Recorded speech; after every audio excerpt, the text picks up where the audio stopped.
When we were so far in debt, how could I even think about growing wealth? Moving forward with the Decker team. Moving forward together with the Decker team. Hello, this is Yetta Decker. And I'm Ken Decker. And we're excited to be welcoming you back to another episode of Life's Inside Track, where we share techniques, thoughts, tips, and even tools that we all need. We all deserve. You, I, everyone. So we can turn our house into a home where our families thrive and we live the best life possible. Yeah, so play and pay. Play and pay. Yeah, play and Play and pay is how you're saying we could get to think about building wealth even when we are up to debt, taller than our heads. I was going to say past our eyeballs. It could be. Past our eyeballs. Yeah, because paying off debt is the best after-tax rate of return guaranteed that you can get anywhere. Guaranteed. Guaranteed. So in this episode, we're going to learn some fun ways of perceiving dealing with debt and getting ready to build wealth. Mm-hmm. Yeah, because if you have debt, now I'm not talking the debt where you buy a house or you buy an investment property or you buy a business. I'm not talking about that kind of debt. I'm talking about consumer debt, where you buy something that goes down in value. Hopefully your business doesn't go down in value. Sometimes it happens to people. But consumer debt is you buy something that goes down in value, like a couch, a TV, a car.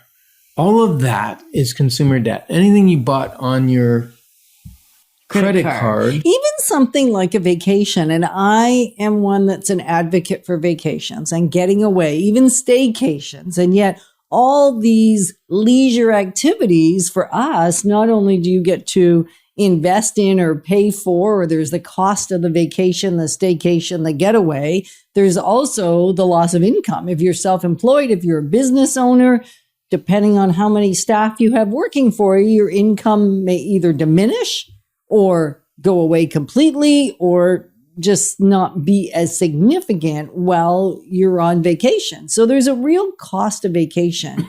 And yet if we don't take any, if you're anything like me, you get kind of burnt out and you're no good to anybody, not yourself and absolutely not even your clients. Mm-hmm. And so there is the reality that there is an investment, there is a cost associated with going on a vacation. Yeah.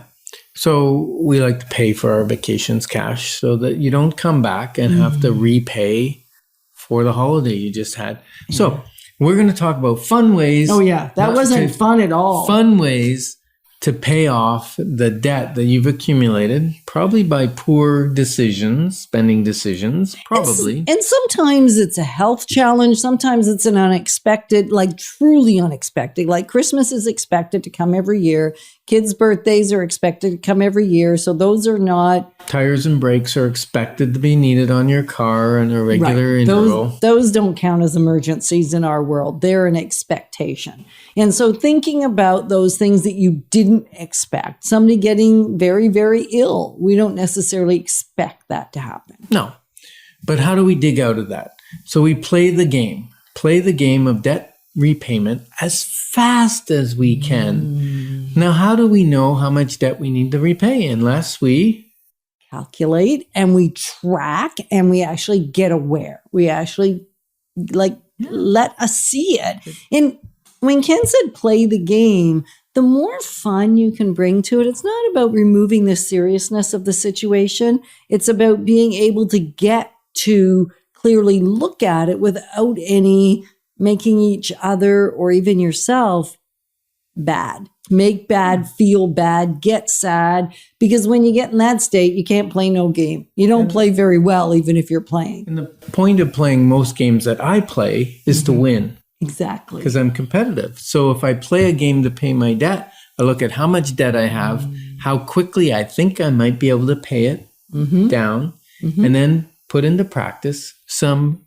fun things, like sell everything that we haven't used in the last year. How about that? Sell everything that you haven't used in the last year. Yeah, I'm not taking that counsel.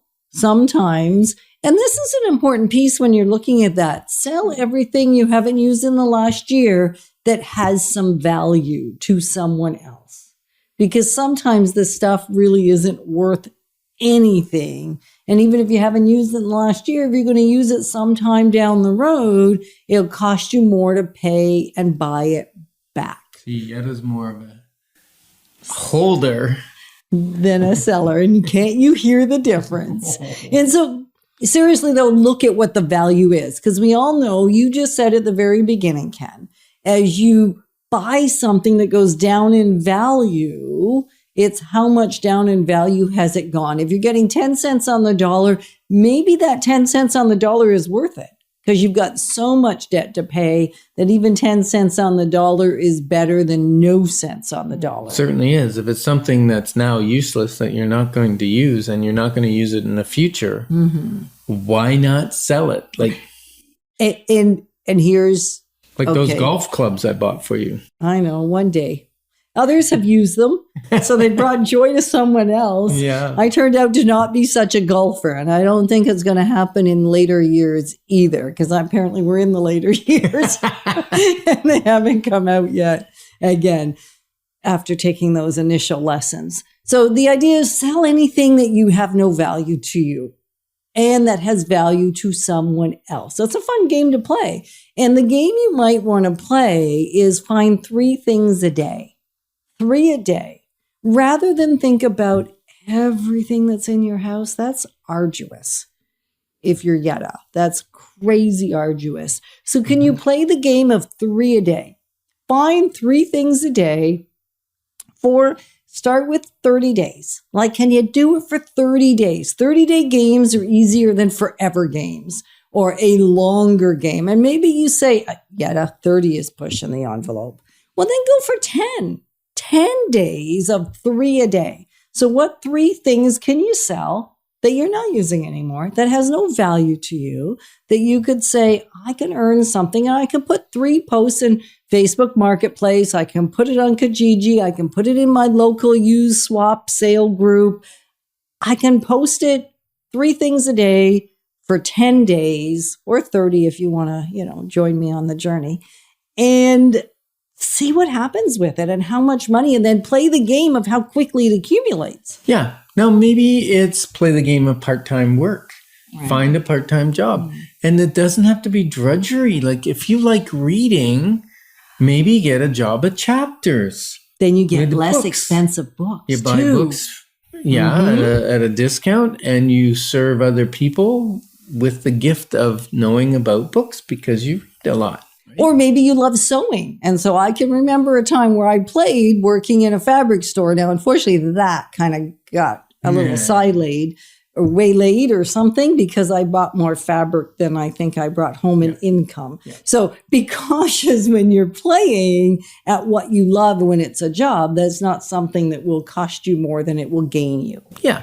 So laser focus. Get laser focused on paying off the smallest debt first because we want to celebrate the wins and we want to get momentum. And if you go to wealth-formula. Not me. If you go to wealth-formulaonline.com, it's online. Or .c, doesn't matter. We own both. .ca. You're going to find a laser focus tool. Yeah, you can put all your debt in, what extra money you can find each month. And then you're going to be able to see how quickly you can get debt free and how great that's going to feel. And it's not, most people will say to us, you know what? I want to pay off the high interest rate first. Throw that game out the window and let's go for the game of momentum. We are grateful to be your partners on the journey of building wealth and gaining wisdom along the way. Moving forward with the Decker team. Moving forward.